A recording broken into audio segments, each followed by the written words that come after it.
min 10 of min 15. Het wordt koud. Met deze tips ben jij goed voorbereid. Sluit de buitenkraan af en laat hem leeglopen. Zo. Huisdieren laat je in deze kou natuurlijk niet buiten slapen. Haal ze naar binnen. Heb je nou een dier wat niet naar binnen kan? Zorg dan voor extra stro voor dekens. En check ook even die voerbakken, of ze niet bevroren zijn. Behandel de rubbers van je autodeur met siliconenspray of met vaseline. Zet de ruitenwissers omhoog of leg er iets tussen. En anders, inpakken die ramen. Drink voldoende, want kou maakt dorstiger zonder dat je het merkt. Gebruik geen alcohol om op te warmen, maar warme alcoholvrije dranken. En heb je het toch gedronken, ga dan niet te lang naar buiten.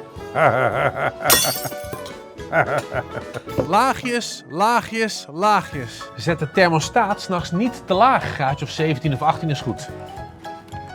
Of hoger.